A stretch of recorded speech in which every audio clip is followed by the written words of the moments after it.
Nous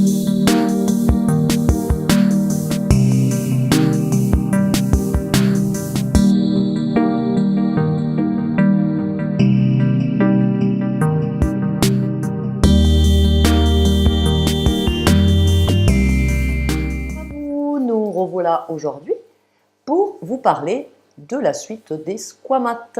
Aujourd'hui, je vais vous parler des chamaléonidés.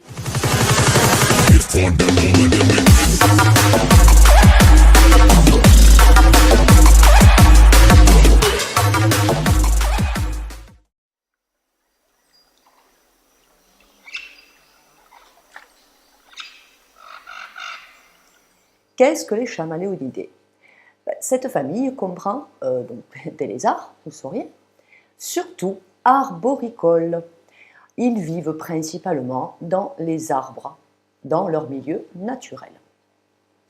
Ils présentent différentes caractéristiques, telles que présence de griffes incurvées pour s'accrocher, des doigts groupés en deux blocs opposés pour une bonne prise en main au niveau des branches, une queue partiellement préhensible, c'est-à-dire qu'ils s'en servent comme d'un cinquième membre avec laquelle ils peuvent s'accrocher.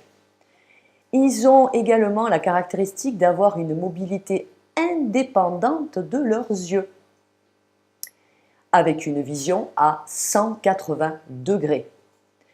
Ils ont également une langue prolactile, c'est une langue qu'ils projettent pour attraper leur nourriture.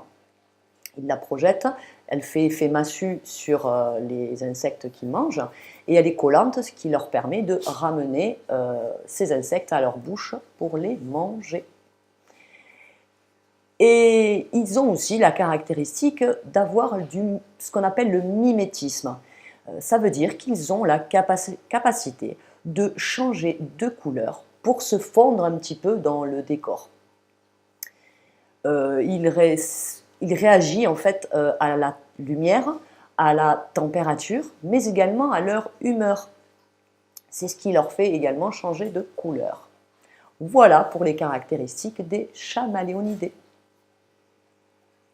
Le chamaléo Calyptratus ou caméléon casqué du Yémen. C'est une espèce facile à maintenir en captivité. Il est originaire, bien entendu, du Yémen, d'où son nom, mais également on peut le trouver au sud-ouest de l'Arabie Saoudite. C'est un lézard arboricole et diurne. Effectivement, ses yeux ne lui permettent pas d'avoir une bonne vision nocturne, ce qui lui interdit tout déplacement de nuit. Ce lézard atteint à peu près en taille adulte entre 50 et 55 cm, queue incluse, pour les mâles et environ 35 à 40 cm pour les femelles. Pour un poids pour le mâle qui varie entre 100 et 150 grammes et pour la femelle environ 50 grammes. Le dimorphisme sexuel est visible chez l'adulte parce que les mâles sont d'abord plus grands. Ils ont également un grand casque sur la tête beaucoup plus imposant que les femelles, qui en possèdent un, bien entendu, mais beaucoup moins marqué. Et ils sont beaucoup plus colorés que les femelles, qui, elles, restent en général dans les tons assez verts. Voilà. Au niveau de son terrarium, alors comme la plupart des caméléons, comme vous pourrez le voir sur tous les caméléons que je vais présenter, le terrarium doit être entièrement en maille grillagée, maille très fine. Il est important d'éviter le verre ou le plexiglas, car il pourrait voir son reflet et donc penser que c'est un rival face à lui, parce que le caméléon est un animal assez territorial qui ne supporte pas la compagnie de ses congénères. Alors on l'appelle flexarium ou caméléonarium parce que justement ils sont assez typiques entièrement grillagés. Et donc vous privilégiez également la hauteur puisqu'il est arboricole. Alors pour un jeune caméléon, comptez environ 40 de long sur 40 de large sur 70 de haut. Pour un subadulte ou adulte, comptez minimum 70 de long sur 80 de large sur 1 mètre de hauteur. Pour l'aménagement, donc comme je viens de vous l'expliquer, relativement haut, pensez à mettre des branches pour qu'il puisse s'accrocher, adapté à la taille de ses pattes. Si les branches sont trop petites pour lui, il va se fatiguer. Si elles sont trop grosses, c'est la même chose. Essayez d'adapter la grosseur des branches à ses pattes.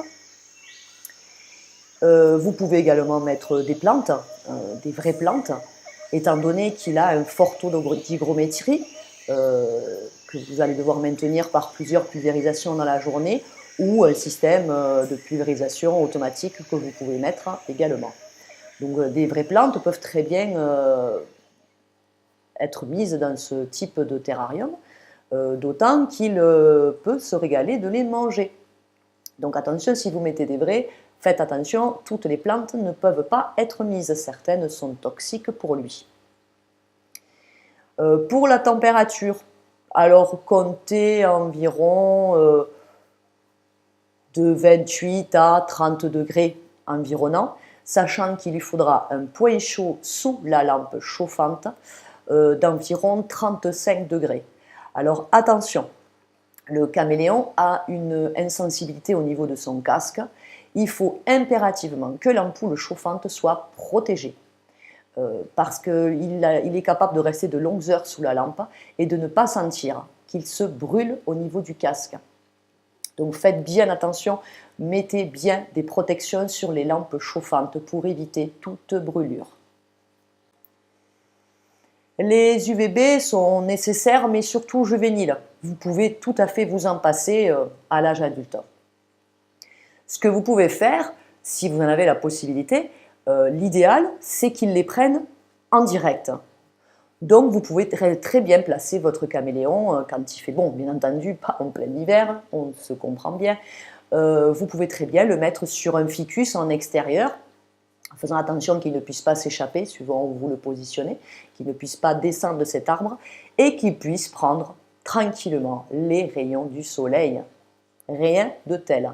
Sinon, dans son terrarium, les UVB à l'âge adulte ne sont pas vraiment nécessaires, beaucoup plus juvéniles. Voilà. Côté alimentation, il est principalement insectivore. Donc, par contre, essayez de varier au maximum ces insectes.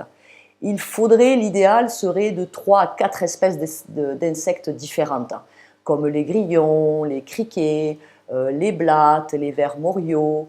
Voilà, essayez de varier au plus possible son alimentation parce que chaque insecte lui apporte quelque chose de différent et ça permet d'avoir une alimentation complète. Il mange également quelques végétaux. Le mien est friand de bananes. Il en devient fou quand j'arrive avec une banane. Voilà, donc de temps en temps, voilà, je lui donne de la banane. Il mange également de la salade, il adore ça. Ça lui apporte en même temps de l'eau. Parce qu'il faut savoir que le caméléon, ce n'est pas la peine de lui mettre une gamelle d'eau. Il ne peut pas, ou il ne veut pas, voilà, ils ne boiront pas dans une eau qui est stagnante. Ils ne boivent que l'eau qui est en suspension sur les feuilles.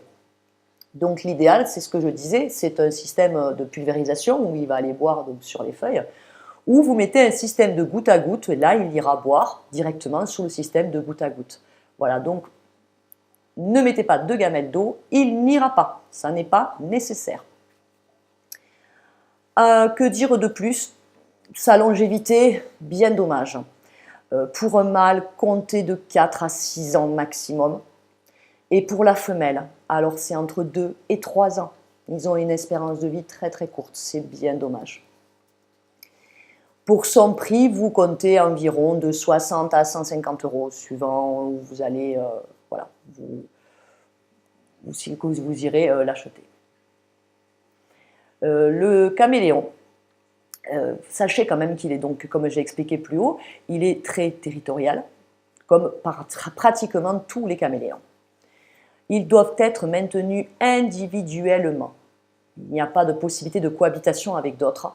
Ils ne se rencontrent que pour la reproduction éventuellement, qui d'ailleurs est assez violente. à surveiller si vous voulez vous lancer dans la reproduction. Faites attention, c'est assez violent. Si la femelle n'a pas envie, voilà, ça peut être dramatique. Donc voilà, faites très très attention. Donc, il peut vite stresser, vite être très craintif. Donc, allez-y doucement. Même avec le soigneur, beaucoup de caméléons sont quand même assez caractériels.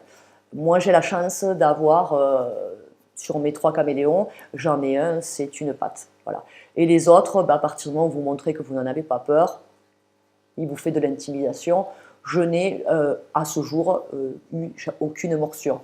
Mais je ne m'y amuserai pas, parce qu'il a de jolies petites dents. Sachez tout de même qu'il est vraiment fait beaucoup plus pour être observé et pas trop manipulé fréquemment. C'est pas sa tasse de thé. Son maintien en captivité est relativement facile si on respecte tous les paramètres qui lui sont nécessaires. Moi, je le conseille également aux débutants. Hein. Son coût, il reste raisonnable. Voilà. Moi, je trouve cet animal très intéressant. Nous voilà pour la première espèce de Chamaléonidés. Donc, sur ce, moi, je vous dis à très bientôt pour de nouvelles vidéos. À ciao!